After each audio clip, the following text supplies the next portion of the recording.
Pagi ini weekend kita nemenin bapak satu ini mau belanja motor ya. Yang mana pak? Oh, semuanya. Cosplay jadi siapa? Beli semuanya. Jadi pagi ini kita lagi ada di Glamour Auto Boutique. Waduh, deres banget itu di luar. Jadi kita di sini lagi ada acara event launching Ducati Panigale V4S terbaru generasi ke-7 di bawah. Lagi presentasi dulu, cuma kita lagi iseng lihat-lihat ke atas. Di sini banyak banget motor-motor Ducati lagi dipajang. Ini ada yang 916, yang special edition. Kemudian di sebelahnya ada yang V4 base. Nah, sebelahnya lagi itu yang Peko yang waktu itu lu review ya. Ya. Nah, di sini kebetulan baru banget dimasukin sama Ducati Indonesia yang Street Fighter. Sebenarnya basicnya mesinnya semua segala macam sama, tapi ini yang kolaborasi bersama Supreme guys. Tuh ya, Street Fighter V4 Supreme. Nah, basicnya ini sama seperti Street Fighter V4S karena suspensi depannya udah pakai Öhlins, ya kan? Cuma yang membedakannya itu lebih ke liverinya aja karena kolaborasi dengan Supreme. Overall semuanya sama, mesin, suspensi, pengereman semuanya sama, ya kan? Yang membedakan cuma liverinya aja. Kita coba lihat yuk liverinya tuh. Kepala bagian depannya seperti ini liverinya, perpaduan warna merah dan putih, ya kan? Spakbornya seperti ini. Ada tulisan Supreme-nya di bagian spakbornya, ada Pirelli-nya juga. Velgnya finishingnya warna putih seperti ini.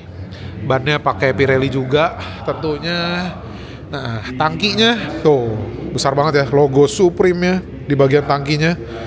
Dari sisi kanan ke sisi kiri logo Supreme-nya semuanya masih sama. Ini hand grip-nya udah dapet yang Pro Grip. Kemudian bodi bagian sampingnya seperti ini tuh. Ducati dia sampai ke bagian sininya nih. Cover kanan kiri radiatornya ada liverinya juga. Sampai ke bagian undercowl-nya juga ada liverinya tuh. V4, Brembo, Pirelli, Shell. Oh ya, jadi semua mesinnya juga sama, knalpot sama, bentuknya semua sama. Nah, buntutnya kayak begini. Street Fighter V4 dan ada logo Supreme-nya lagi. Joknya kayak gini. Oh ya, ada stitching Ducatinya warna merah dan hitam. Kemudian velg belakang kayak gini, warna putih, tapi ada logo Supreme-nya guys. Oh, ada logo Supreme-nya di bagian sisi kirinya. Velgnya tentunya udah Marchesin yang Forged, berhubung ini basicnya yang S, ya kan? Ya seperti itu. Harganya berapa? Katanya?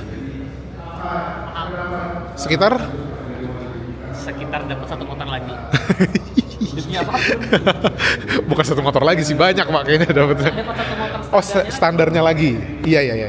Jadi kayak seharga dua motor V4. Seharga dua motor Street Fighter V4S. Iya betul, bahkan lebih sedikit kayaknya ya. Luar biasa.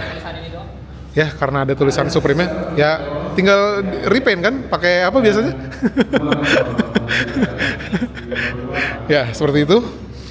SF V4 kolaborasi dengan Supreme. Nah ini ada Diavel yang kolaborasi juga sama Bentley. Tuh finishingnya cat warna hijau kayak gini. Ih cakep ya. Ini hijau stylo kan? Iya kan? Ini untuk pegangan doang kali ya? Mungkin behel. Tapi kayak bisa dimasukin deh behelnya. Awas pak. Jangan pak. Seharga rumah di BSD ini pak. Tuh ya, stitchingnya Bentley. Hijau cakep ya? Iya, velgnya beda. Velg Bentley dipasang di sini. Ini banyak kalau ini beda. Iya kan? Kalau ini banyak. Kalau ini bener banyak, ya kan? Sampai ini juga karbon. Tuh cover karbon semua. Oh iya, kayak semacam grillnya gitu. Ini kayak di mobilnya. Oh persis kayak di mobilnya begini ya, warna merah gitu ya finishingnya.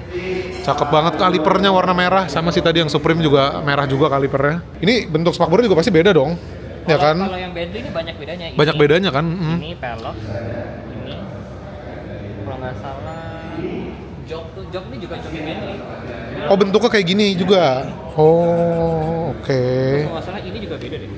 Iya. Jadi jatuhnya kayak SF yang Lambo.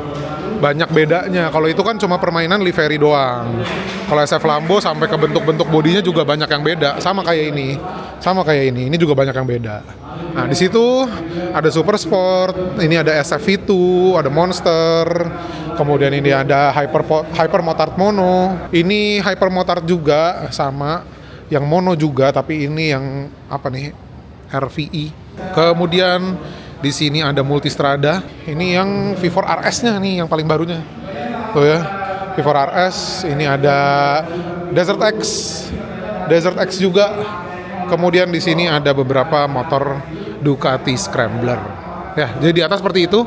Ini di bawah masih ada presentasinya. Nanti kalau udah beres kita lanjut lihat tipis-tipis Panigale V4S generasi ketujuhnya. Oke, jadi ini dia di hadapan kita, akhirnya masuk juga di Indonesia setelah sekian lama ya. Sebenarnya udah reveal dari kemarin ya kan, udah reveal di luar itu udah lama guys. Dari tahun lalu sebenarnya udah di reveal di luar. Tapi akhirnya di Indonesia baru masuk di tahun 2025 ini ya kan, bulan Februari ini akhirnya dirilis juga, di reveal juga oleh Ducati Indonesia New Panigale V4S 2025 yang generasi ke-7-nya. Jadi kalau punya gua yang generasi ke-6-nya, ini yang generasi ke-7-nya guys. Yang tentunya udah banyak banget perbedaannya kalau kita compare sama yang generasi sebelumnya. Mulai dari headlampnya, body-body semua udah berubah, ya kan, velgnya udah berubah. V4S yang ini sama generasi sebelumnya udah berubah. Undercowl, bentuk knalpotnya juga udah berubah. Swing armnya dari yang sebelumnya cuma single sided arm sekarang dibikin jadi double sided arm. Tapi walaupun double sided arm, cuma katanya mereka klaim itu justru beratnya malah berkurang kalau di compare sama yang single sided armnya. Bentuk buntutnya seperti ini, tuh ya udah berubah juga. Joknya, kursinya katanya lebih nyaman, lebih lebar dan juga lebih panjang, jadi lebih enak makainya. Tangkinya juga katanya lebih enak juga, ngegripnya ke paha.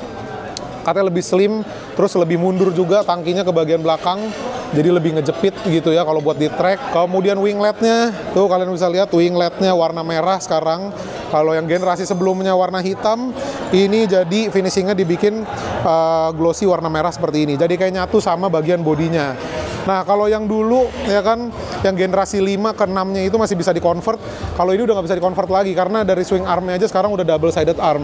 Kalau dulu banyak yang convert bodinya doang, sekarang udah nggak bisa karena udah banyak banget perbedaannya. Jadi dari generasi ke-6 ke 7 udah nggak bisa di-convert lagi. Kita lihat nih dari bagian depan, tuh ya, bentuk bodinya seperti ini. Headlampnya udah kayak gini sekarang. Headlampnya yang sama banget, mirip sama di Ducati Multistrada, bentuknya seperti ini headlampnya. Di bagian atasnya ada DRL-nya yang kayak ada pemisahnya gini, keren banget. Jadi manis banget tampilannya. Bentuk windshield-nya masih kurang lebih sama seperti generasi sebelumnya. Winglet tentunya beda, ini kayak lebih besar dan lebih lebar kalau kita compare sama generasi ke-6-nya. Suspensi berhubungin yang S udah Öhlins pastinya, yang udah elektronik. Tuh ya, udah Öhlins untuk suspensinya. Nah, kalipernya sekarang udah berubah. Ini pakai Brembo yang high pure untuk kalipernya. Kalau sebelumnya itu masih pakai yang Stilema. Ini berhubung yang V4S, jadi velgnya udah yang Forge ya, tapi Forge-nya by Ducati. Kemudian untuk bannya juga udah pakai ban dari Pirelli Supercorsa SP, yang paling terbaru pastinya. Yang depan itu 120/70. Radiatornya tuh ya besar banget, beserta oil coolernya juga. Ini yang gua agak sayangkan, kenapa yang bagian dalamnya cover ini nggak warna hitam aja gitu loh. Warna merah kayak terlalu banyak merahnya menurut gua ya. Nah, sekarang air intake-nya pun udah berubah. Kalau dulu dari lampu ya kan, sekarang air intake-nya untuk masuk udara dari bagian bawah sini tuh. Jadi ngumpet dia, posisinya di bagian bawah sini, langsung menyalurkan udara ke bagian mesinnya. Kemudian kita mundur lagi, bodi bagian sampingnya sekarang jadi lebih simpel menurut gue ya. Kayak udah nggak ada sirip-sirip hiunya lagi. Lobangnya cuma ada 2 di bagian sini dan di bagian bawahnya untuk ngeluarin angin ya kan. Bentuk bodinya dari samping seperti ini. Di sini ada logo Panigale V4S-nya. Oh ya, jadi kecil sekarang. Kalau dulu kan ada tulisan Ducati-nya besar, sekarang jadi kecil logonya. Nah, bentuk undercowl-nya jadi kayak begini. Knalpotnya udah berubah juga bentuknya. Kemudian knalpotnya di sini, bagian pipa-pipanya. Nah, ini covernya jadi kayak gini bentuknya sekarang. Jadi lebih rapih ya. Ini kayak nyatu, seakan-akan nyatu ke bagian footstep belakangnya. Tuh, mesinnya Desmo 16 Stradale, ada kenaikan horsepower tapi cuma sedikit doang. Kemudian tangkinya bentuknya seperti itu. 17 liter yang pastinya katanya udah enak banget ya kan untuk digenggam di paha. Nah, kemudian arm belakangnya yang udah berubah banget tuh ya, jadi double sided arm. Ya secara estetika mungkin nggak secakep yang single sided arm, cuma ini untuk performance jauh lebih better katanya ya. Jadi seperti itu tuh yang sekarang. Velgnya sih cakep sih, mirip-mirip OZ Piega ya kan, palang 5 seperti itu. Ini udah yang Forge juga, cuma ini gue nggak tahu deh, ini Marchesini atau bukan ya? Kayaknya bukan deh, nggak ada tulisan Marchesininya ya, bagian velgnya. Bentuk buntutnya jadi kayak gini, lebih lebar kalau kita compare sama generasi ke-6-nya. Untuk bentuk buntutnya, tuh stop lampnya kayak begitu, ada kayak kebagi 2 bagian gitu stop lampnya. Ini spakbor belakangnya, tail ID-nya. Nah dari samping kiri seperti ini, tuh, gue preview singkat aja ya, jadi nggak review secara mendalam untuk video kali ini. Mungkin next time kalau ada waktu gue review lebih mendalam lagi mengenai fitur dan juga spesifikasi dari motornya. Sekarang cover mesinnya jadi kayak begini, tuh cakep banget ya. Suspensi belakang udah Öhlins pastinya, elektronik, dan seperti ini tampak dari samping kirinya. Setelah ngelihat langsung ya, biasanya ngelihat dari sosial media doang, ya kan. Sekarang lihat langsung, cakep sih, ya keren banget menurut gue, improve banget sih. Secara desain juga cakep banget menurut gue. Secara looks, ini jadi elegan banget, ya kan, lebih elegan dari yang sebelumnya. Makin sporty juga, dan juga pasti banyak teknologi-teknologi yang udah di-improve kalau kita compare dengan generasi yang sebelumnya. Pastinya, karena Ducati dari tahun ke tahun, walaupun modelnya masih sama, tapi tentunya ada improvement, selalu ada improvement. Oke, kita lihat ke bagian stangnya, ke bagian speedometernya jadi kayak gini tuh. Wih, speedometernya jadi lebar banget ya kan, dan ini komplit banget informasi yang ditampilin di bagian speedonya. Bentuk triple clamp-nya jadi seperti ini, jadi kayak lebih kecil menurut gue ya, kayak lebih minimalis. Udah ada steering damper juga, elektronik by Öhlins. Nah, tombol-tombolnya sekarang jadi seperti ini, lebih kompleks, lebih banyak lagi tombol-tombolnya, karena speedometernya yang ditampilin informasinya juga udah lebih lengkap lagi. Bagian kanannya seperti itu. Kill switch-nya nyalainnya masih sama seperti generasi sebelumnya, kayak begini tuh ya. Nah ini bagian kirinya ada sedikit perubahan untuk bagian tombol-tombolnya. Master rem, master kopling masih sama, pakai Brembo juga. Tuh bentuk tangkinya dari bagian atas seperti ini. Ya bener ya, jadi kayak lebih panjang tangkinya kalau di-compare sama generasi sebelumnya. Yes, kurang lebih seperti itu untuk New Panigale V4 2025. Generasi ketujuhnya akhirnya masuk juga di Indonesia. Untuk harganya, untuk V4S-nya tentunya udah di atas 1 miliar ya. Mungkin kalau udah on the road jatuhnya sekitar 1,2 atau di atas itu mungkin. Kurang lebih segitu untuk harganya. Gimana menurut kalian? Cakep atau enggak New Panigale ini? Komen di kolom komentar di bawah. Dan gimana? Apakah gue harus upgrade? Atau tetap stay dengan Panigale gue yang generasi ke-6 ya? Gimana menurut kalian? Oke, jadi cukup sekian untuk video kali ini. Terima kasih banyak buat kalian semua yang udah nonton video kali ini. Nextnya mungkin ya kita review lebih detail lagi ya motornya nanti kalau ada kesempatan. So jangan lupa like, comment, share, dan subscribe. Sampai ketemu lagi di video-video berikutnya. Thank you guys.